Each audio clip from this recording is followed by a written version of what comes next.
Saludos, amigas, amigos, os doy la bienvenida a este vuestro canal. Yo soy Jesús María y hoy pues quisiera reflexionar en voz alta sobre un tema del cual pues ya hemos hablado otras muchas veces, sobre los sueños, ¿no? Los sueños y los significados distintos que tiene la palabra sueño. Esta reflexión personal que hago ante la cámara lleva por título Los sueños del entusiasta y los sueños del iluso. Existen dos tipos de sueños. Sueños que están basados en una mentalidad de aceptación, de abundancia, en una idea en el partir de la idea de que somos seres íntegros, seres a los cuales no nos mueve la necesidad, no nos mueve la búsqueda de compensación, no nos mueve la inercia a cosificar a nuestros semejantes para demandar de ellos o para tener expectativas con respecto a ellos de que ese vacío que imaginamos en nosotros sea compensado. Entonces, partiendo de esa mentalidad de abundancia, pues tenemos sueños que son los sueños de la oruga, los sueños del capullo con ser mariposa, es decir, una verdad que ya está latente. Como bien se nos dice en algún texto espiritual, no sé, creo que es la trilogía de Un curso de amor, se nos habla de que en ese capullo ya está latente en toda su integridad la belleza, la grandeza de la mariposa, el colorido de la mariposa, eso que tanto nos impresiona a la percepción humana. Nosotros establecemos un juicio y pensamos que la mariposa es un ser superior al capullo, ¿no? De hecho usamos la palabra capullo para insultar, ¿no? Con lo cual ya damos a entender que no valoramos en estado de estar de alguna manera interiorizando, de tener esas experiencias interiores, de tener esa introspección que equivaldría a lo que experimentaríamos en la condición humana. Eso que acontece en ese animal, en ese capullo que tiene en sí a esa mariposa latente. Pues se nos dice en este curso de milagros que esa mariposa íntegramente ya está en ese capullo, aunque la percepción humana no sea capaz de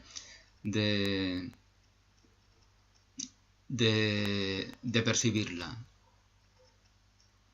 Porque establece jerarquías y en esas jerarquías pues el capullo está en un nivel inferior. Son las mismas jerarquías en las cuales se basan muchas doctrinas de sociología, de psicología, en la cual los niños son como seres inferiores. Los niños no son nada, es decir, es completamente la doctrina contraria a la que Jesús de Nazaret nos comparte cuando nos anima a recuperar ese niño interior que está pleno en nosotros para poder ser testigos de toda la realidad con la cual interactuamos desde esa mirada inocente, desde esa mirada plena, desde esa mirada que tiene voluntad de aprendizaje honesto, sincero, que es la de los niños. Cuando fuimos bebés teníamos una voluntad de aprendizaje sincero, por eso aprendimos a hablar, por eso aprendimos a movernos, y esa capacidad latente sigue igualmente presente en nosotros. Como no somos demasiado inteligentes siendo adultos, pues hemos perdido nuestra fe en que podemos aprender más de lo que ya hemos aprendido en esos primeros años. Por eso generalmente aprendemos una lengua, es lo que le pasa al común de las personas, ¿no?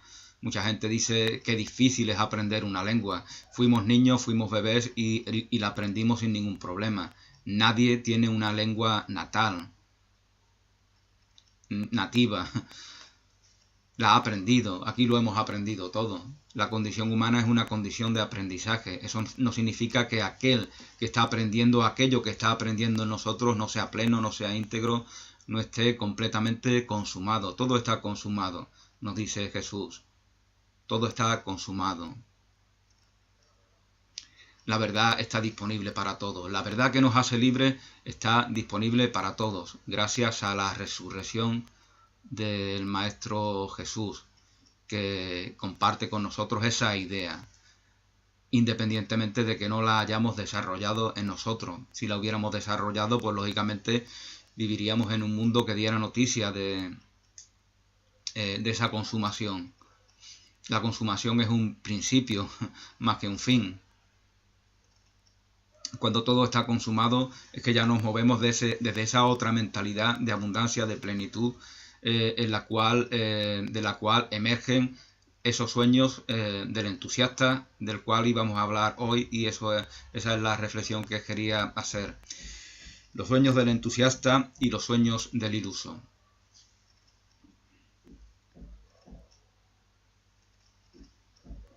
Los sueños del entusiasta, como os comentaba, se basan en la abundancia, en la plenitud, en el conocimiento de sí mismo. Y sus sueños no son un perjuicio para nadie. Sus sueños son un gran beneficio para sí mismo. Y lo son para sus semejantes.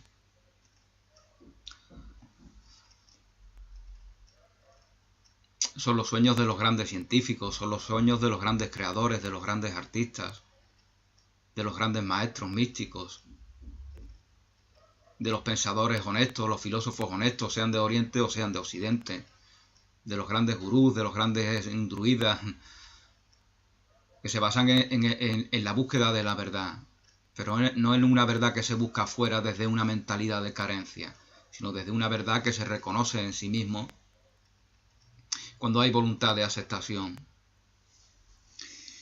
Los sueños del iluso pues son esa búsqueda de compensación. El iluso se desilusiona, lo cual es un buen aprendizaje para él. Todo iluso se desilusiona. Todo el que vive engañado se desengaña. Todo desengaño es consecuencia de vivir engañado, de tener una idea equivocada sobre nosotros mismos. Toda duda es duda sobre ti. También se nos dice así en un curso de amor. Toda duda es duda sobre ti mismo. Y pensamos que en relaciones compensatorias, es decir, relaciones basadas en la carencia, se nos puede resolver esa duda, cuando verdaderamente esa duda está en relación con la falta de aceptación, con la falta de reconocerte en ti como ser íntegro, como ser pleno, como ser perfecto. Esa es la perfección de Dios, esa es la perfección de la santidad, esa es la perfección de la obra de Dios. Si somos la obra de Dios, pues lógicamente en la verdad damos noticia de la santidad, de la pureza, de la perfección de esa obra. Porque pensar que tenemos alguna tara, que somos pecadores, que somos un error o que albergamos el error, es expresar una blasfemia, es expresar... es arraigar en nosotros la idea de que Dios es imperfecto, de que Dios tiene malicia.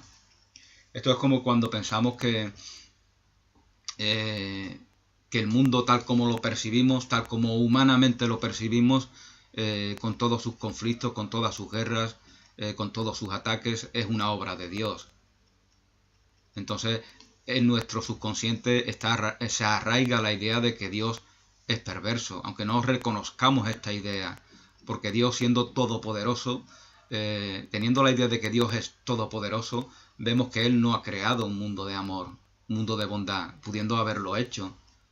Entonces, siempre que pensemos que este mundo, tal como lo entendemos, lo ha hecho Dios, tendremos la idea arraigada, reconocida o no, de que Dios es un ser maligno, perverso, que no hace uso de una voluntad amorosa para crear. Por eso se nos dice en un curso de milagros que este mundo, tal como lo entendemos desde la idea de la separación, es una obra de la condición humana. Podemos observar cómo en la naturaleza todo fluye, en la naturaleza que no está en relación con el hombre. Allí donde el hombre no está presente, vemos las flores, animales, los seres elementales, creamos en ellos o no, las estrellas, todo de lo que somos testigos fluye de una manera natural. Vemos que a veces hay agresión, vemos que hay animales que devoran a otros animales, pero eso forma parte de un equilibrio natural. También devoramos bacterias cuando respiramos, también Los animales que son vegetarianos también hacen eso de devorar bacterias, que también son seres vivos. Y también son seres vivos, lógicamente, las plantas, y son seres sintientes.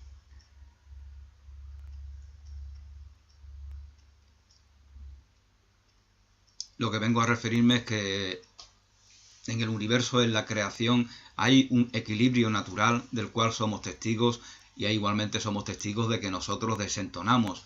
Hombres y mujeres, la condición humana, desentonamos con ese equilibrio natural. ¿Qué acontece en nosotros? ¿Qué acontece en nosotros para que desentonemos en esa armonía?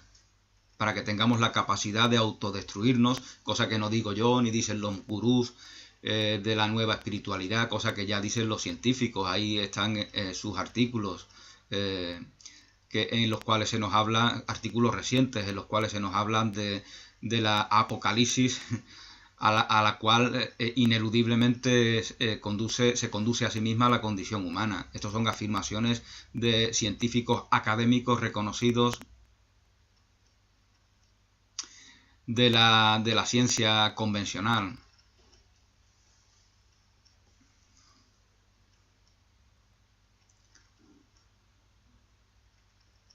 En lo que se equivocan es, pero esto no lo afirman los científicos en general, eso es algo que algunos grupos ecologistas suelen afirmar, es la idea de que nosotros podemos destruir el mundo. Supongo que se refieren a la Tierra, pero claro, destruir la Tierra tiene consecuencias en todo el sistema solar, en toda la galaxia, en todo el universo. Sería destruirlo todo. No podemos destruir la Tierra. La Tierra se regenera de los daños que el hombre le causa, sin ningún problema. Solo es cuestión de tiempo, y el tiempo es algo intrascendente para la vida eterna. No le preocupa a la vida reconocida en la eternidad, no le preocupa el tiempo le preocupa al ego, que es el que quiere perdurar en él, porque piensa que el tiempo es la verdad. Bueno, pues no quería divagar, ¿no? Así que vamos a ver si... Y por eso yo lo tomo como una reflexión personal, ¿no? Porque de alguna manera es como querer... Al estar en un momento en el que sinceramente no me veo yo muy entusiasta, y se van cumpliendo años y ya ves que no tiene la misma ilusión, la ilusión en el sentido positivo. Yo por eso no quería ponerle el título al vídeo de los sueños del entusiasmo y los sueños de la ilusión, porque igual que sueños tiene dos significados de los cuales estamos hablando, la palabra ilusión también tiene un doble significado, la ilusión del iluso y la ilusión de esos niños, por ejemplo, de esos niños por aprender, por crecer, por saber, por conocer, la ilusión de aquel que es movido por la fe, por la integridad, de aquel que fluye con la vida, de aquel que está expuesto a nuevos descubrimientos, a nuevas revelaciones, y lo hace con esa ilusión, que en este caso es sinónimo de entusiasmo. Fijaos cómo la palabra ilusión puede ser sinónimo de entusiasmo, que significa etimológicamente estar lleno de la divinidad, estar movido por la divinidad. Esto es que la divinidad sea tu motor, es decir, que lo sea el amor, que lo sea la plenitud, que lo sea el milagro de la vida, que es el único milagro y es el único bien, porque en él se albergan todos los milagros y en él se albergan todos los bienes en la vida reconocida en la eternidad.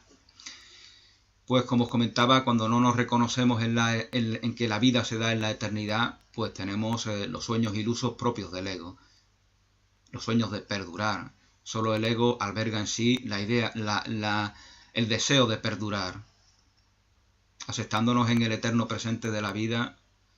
Y esto pues tiene que ver quizá con el problema en el cual yo me creo estar sumido, ¿no? El de no tener entusiasmo por el tiempo. Lógicamente por el tiempo venidero, en el tiempo venidero. Lógicamente si estoy diciendo que solamente el ego quiere perdurar en el tiempo, solamente el ego quiere proponer hacer cosas en el futuro, desechando la verdad íntegra, plena del momento presente en el cual siempre estamos.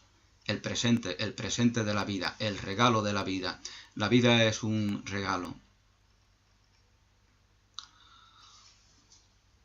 Y la recepción de ese regalo se manifiesta a través de la gratitud. Por eso hablamos de la gracia de Dios. Una palabra muy bella. Gracia, gratitud, agraciado. Todas esas palabras tienen la misma raíz.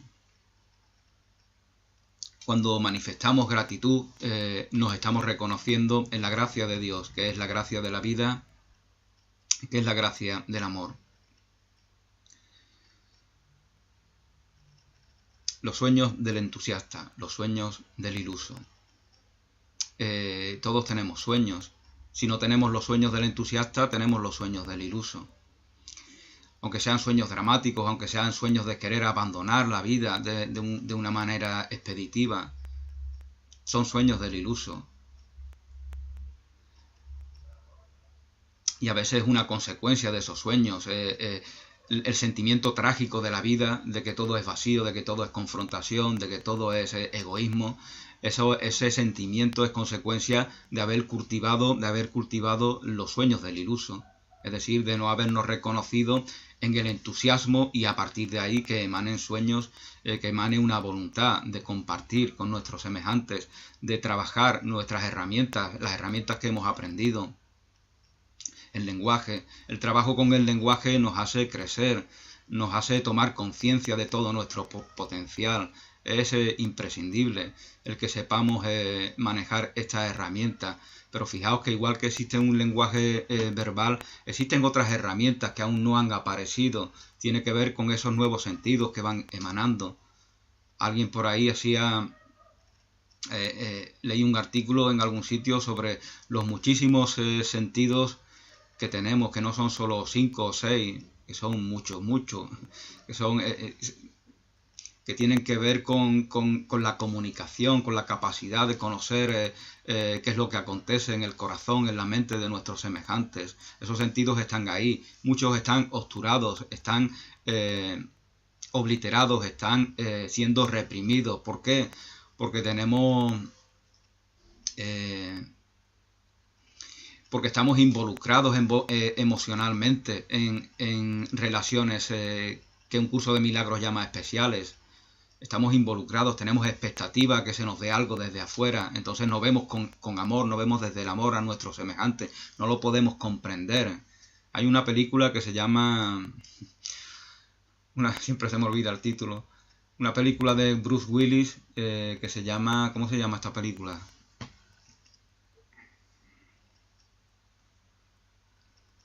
El elegido, creo que se llama El elegido, que también actúa un gran actor de color que no recuerdo, Samuel L. Jackson creo que es.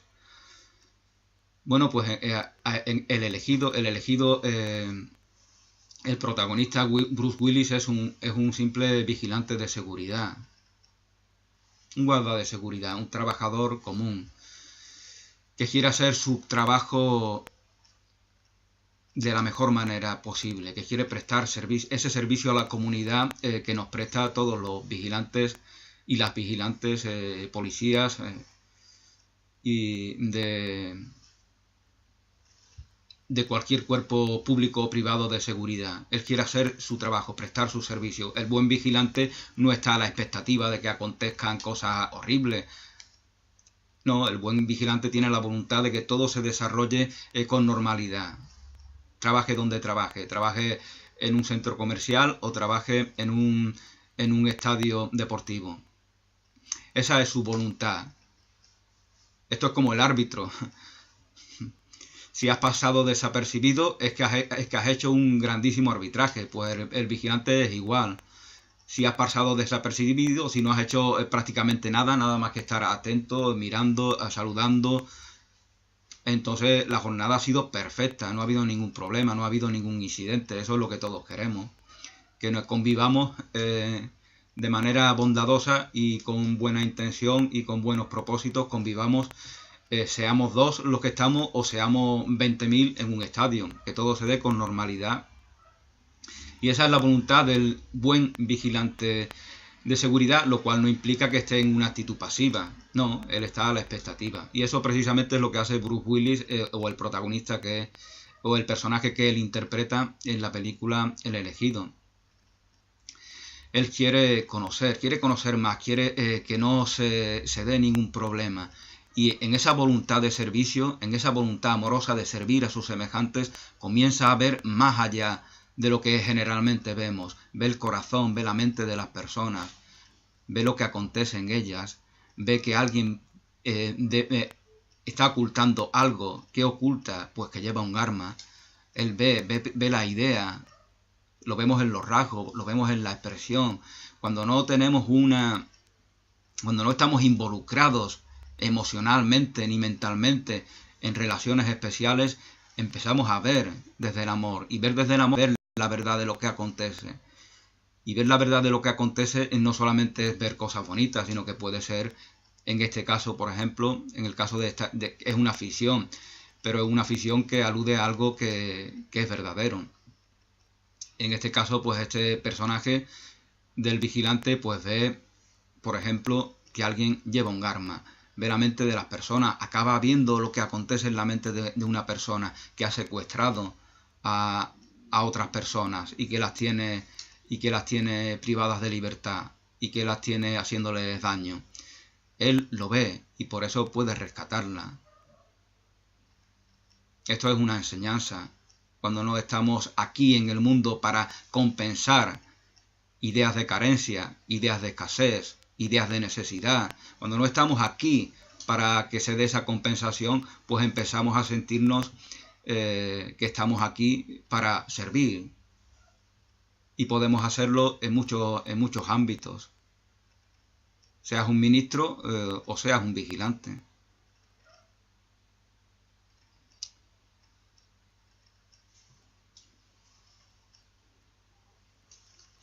Entonces, bueno, volviendo al tema de mi reflexión personal de hoy, de los sueños del entusiasta, pues el sueño del entusiasta, por ejemplo, de este vigilante, pues sería el desarrollar todas esas cualidades, todas esas capacidades. Él sigue teniendo sus defectos, sus limitaciones, sigue confundirse. A veces nos sucede que cuando descubrimos todo ese potencial, todas esas herramientas que trascienden, que parece como fenómenos parapsicológicos, ¿no? que algunos llamarían. Pero esta etiqueta la ponemos, desde mi punto de vista, esta etiqueta de fenómenos parapsicológicos se la ponemos desde una mentalidad pobre, desde una mentalidad de escasez. No, los fenómenos parapsicológicos no existen. Si son normales, si es normal que este vigilante vea el corazón, la mente de la persona, de sus semejantes a los cuales está sirviendo, y pueda resolver problemas para beneficio de la comunidad, si esto es real, pues no es un fenómeno parapsicológico, sino que es una capacidad natural que tenemos y que hemos olvidado porque no hemos cultivado, porque no tenemos fe en ella. Por lo tanto, no se puede manifestar aquello en lo cual no tenemos fe. El mundo está lleno de energías, ¿no? Como alguien decía también, si tú piensas que esas energías no están ahí, pues no te vas a favorecer de ellas. Las plantas nos comparten grandes energías, los animales nos comparten grandes energías, la lluvia, el frío, el calor, todos son energías que tienen un potencial benéfico para nosotros, pero debemos tener fe en que es así, si no, no sacamos fruto de ello. Entonces, bueno, pues esta reflexión iba en el sentido de la importancia del entusiasmo, de la importancia de tener sueños. Yo durante mucho tiempo vivía equivocado. Durante mucho tiempo, como había tenido sueños de los cuales había despertado dolorosamente, pues tenía aversión a esta palabra, tenía aversión a la palabra sueño. Pero poco a poco he ido comprendiendo que esta palabra pues tiene también un valor muy positivo en nuestras vidas, el tener sueños, el no estar estancado, el no estar... Si no tienes sueños, pues puedes estar expuesto a querer irte de aquí, al no querer ser partícipe de todo este abanico de relaciones que tenemos en el mundo. Entonces, si ya no tienes ningún sueño, pues estás en una situación triste, estás en una situación que es egoísta también, porque no reconoces en ti que tienes un potencial amoroso que no has creado tú, no te has creado a ti mismo. A esto se nos refiere en un curso de milagros cuando se nos dice, no te has creado a ti mismo, no has creado ese potencial. Tú puedes crear lo que haces con él, pero no has creado ese potencial. Es un regalo de Dios. Si no sientes esa gratitud por recibir ese regalo y serlo al mismo tiempo y ofrendarlo al mismo tiempo, si no te sientes en esa gratitud, pues acontece ese drama de perder los sueños. Por lo cual los sueños de la ilusión, los sueños del entusiasmo, no los sueños del iluso, que son los que aparecen cuando los sueños del entusiasta no están. Como os comentaba, los sueños del entusiasmo son fundamentales para estar aquí, para seguir viviendo. Entonces, cultiva tu jardín, como decía Voltaire, ¿no? Cultiva tu jardín, y tu jardín no solamente es tu cerebro, tu jardín también es tu corazón, tu jardín es tu potencial, y tiene que ver con el servicio, tiene que ver con el amor, tiene que ver con la expansión del reino de los cielos. Pues muchas gracias por escucharme. Feliz día, bendiciones y hasta otra ocasión.